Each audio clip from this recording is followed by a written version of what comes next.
Okay, guys, got another video for you. We'll talk at the end of it.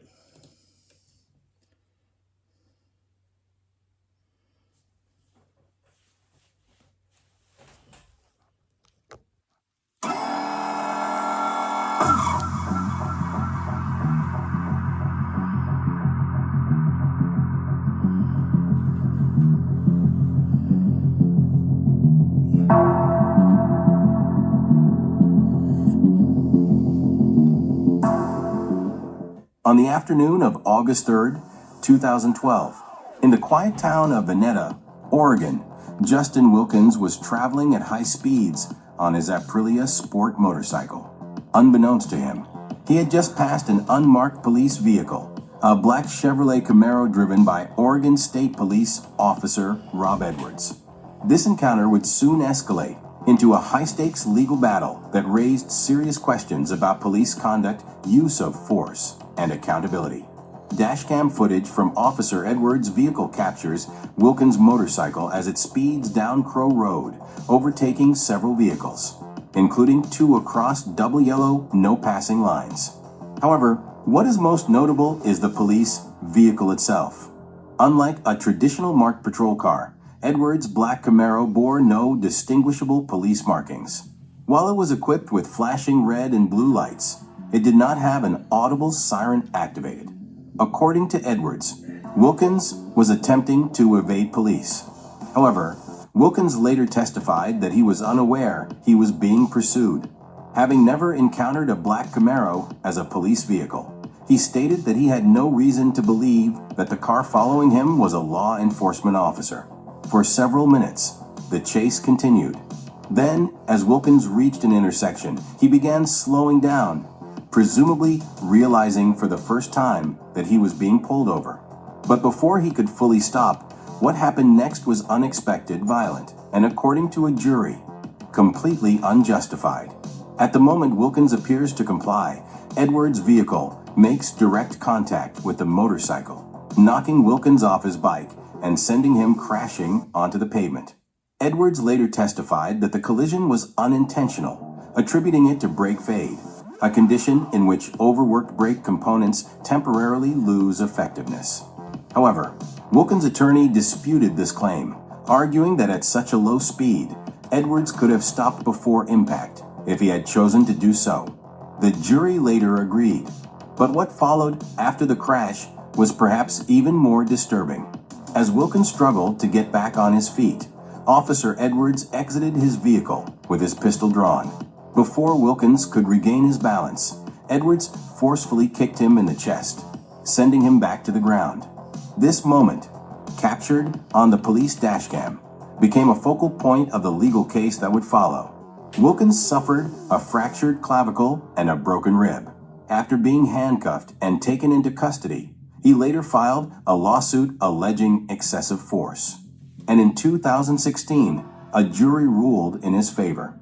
After reviewing dashcam footage and testimony from both sides, a jury found that Officer Edwards had used excessive force and awarded Wilkins $180,000 in damages, broken down as follows: $31,000 for medical expenses and motorcycle repairs, $100,000 for pain and suffering, $50,000 in punitive damages, which Edwards himself would be required to pay. Despite this ruling, Officer Edwards faced no criminal charges or suspension. In fact, since the incident, he has been promoted to the rank of captain within the Oregon State Police. Following the trial, the Oregon State Police released an official statement expressing disappointment with the jury's decision. They asserted that their officers had not violated any established protocols and defended their actions, stating that officers in high-pressure situations often have mere milliseconds to make decisions. Well, we do. We do have millimeters to make milliseconds to make decisions. But he didn't there. He had plenty of time. He knew exactly what he was doing. The guy was parking the bike. The guy had his hands out when the officer hauls off and kicks him.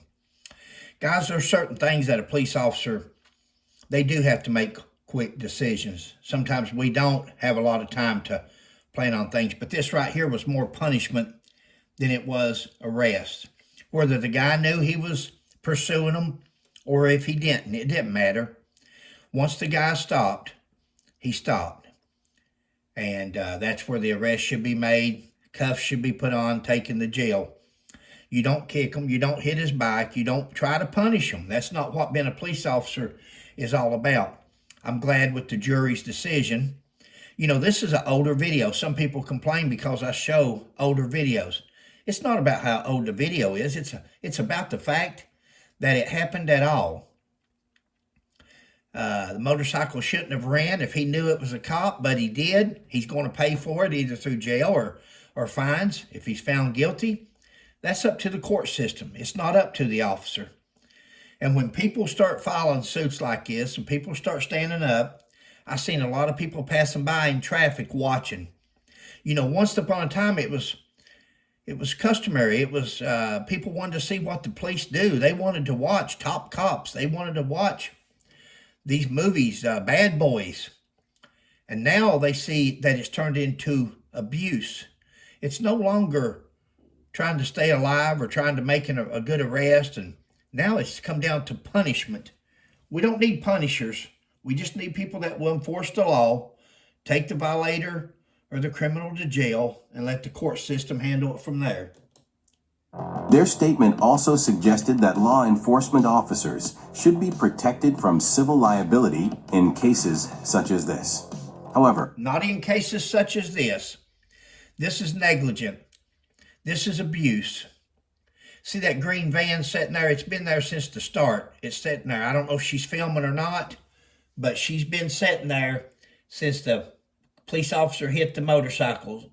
So there's a witness. But that's what's wrong. There's too much coverage for police officers. If police officers doesn't do any wrong, they won't have to worry about being sued. You can't treat people like this right here.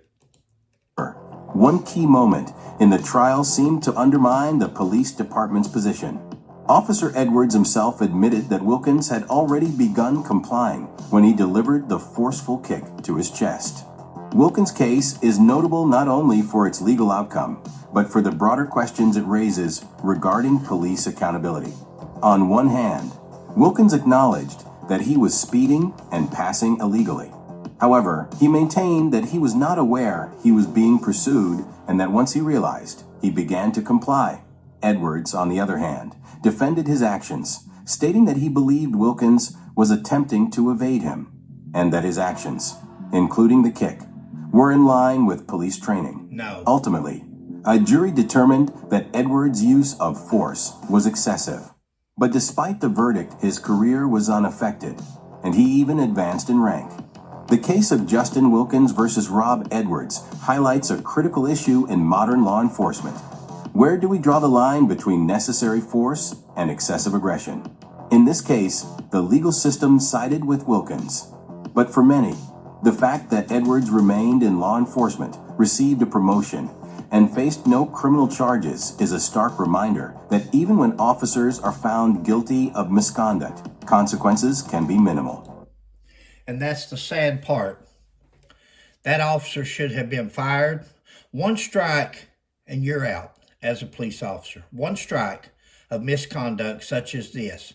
I'm not saying sometimes officers don't have to fight. That happens. But when it's on video, it's captured, there's no debating it, it happened, then he's fired. Find you another officer. This one's no good. He's damaged goods. To keep this man on the job and even promote him, that's wrong, because he'll do it again.